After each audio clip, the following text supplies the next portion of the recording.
आज बिहार में कहां पर गरजेंगे पीएम मोदी। माइक पॉम्पियो ने कहा कि अमेरिका भारत के साथ है। पाकिस्तान को आतंकी संगठनों को लेकर क्या नसीहत दी गई और जम्मू कश्मीर में क्या नया हुआ है। देश की सभी बड़ी खबरें टॉप 9 भारतवर्ष में देखिए।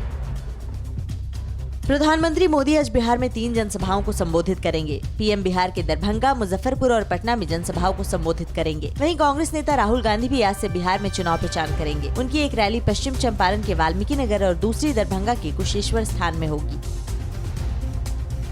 अमेरिकी विदेश मंत्री माइक पॉम्पियो ने अपने भारत दौरे पर प्रधानमंत्री मोदी के साथ बैठक की। बैठक में विदेश मंत्री पॉम्पियो और पीएम मोदी ने क्षेत्रीय और वैश्विक चिंताओं से जुड़े ऐसे कई मुद्दों पर चर्चा की जिन पर भारत और अमेरिका एक दूसरे के साथ सहयोग करते हैं। भारत अमेरिका के बीच 2+2 वार्ता में 5 समझौतों पर मुहर लगी। BECA एग्रीमेंट के साथ टेक कोऑपरेशन पर सहमति बनी। समझौते के बाद भारत को military grade data access America से मिलने का रास्ता साफ है। इससे सीमा सुरक्षा में डेटा शेयरिंग भी आसान होगी। अमेरिकी विदेश मंत्री माइक पॉम्पियो ने गलवान घाटी का जिक्र करते हुए कहा कि अमेरिका भारत के साथ खड़ा है। पॉम्पियो ने कहा कि सभी ने देखा कि CCP को लोकतंत्र से कोई मतलब नहीं। पॉम्पियो ने दिल्ली में नेशनल वॉर मेमोरियल में शहीदों को श्रद्धांजलि भी दी।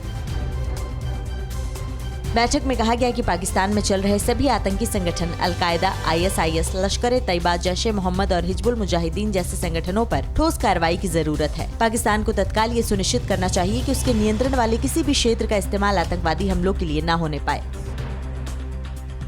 जम्मू कश्मीर के बडगाम में सुरक्षा बलों और आतंकियों के बीच मुठभेड़ में 2 आतंकी ढेर हो गए। पुलिस के मुताबिक बडगाम के चदूरा इलाके के माओ चवाह में आतंकियों की मौजूदगी के बारे में सूचना मिली, जिसके बाद सुरक्षा बलों ने घेरा डाला और सर्च अभियान चलाया।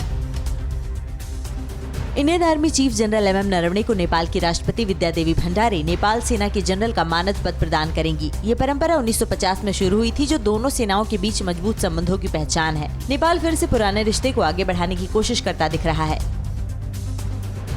केंद्रीय स्वास्थ्य मंत्रालय ने कई राज्यों में कोरोना संक्रमण के मामलों में तेजी को लेकर चिंता जताई है। दिल्ली, महाराष्ट्र, केरल, पश्चिम बंगाल, कर्नाटक में कोरोना के मामले बढ़े हैं। इन राज्यों में कोरोना संक्रमण पहले काफी हुआ था, लेकिन अब फिर से बढ़ोतरी देखने को मिल रही है।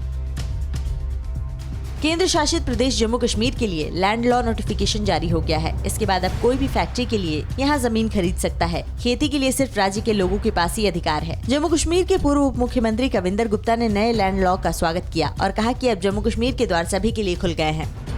न्यूज़ टॉप 9 रोज सुबह 7 बजे और शाम 7 बजे सिर्फ TV9 भारतवर्ष पर।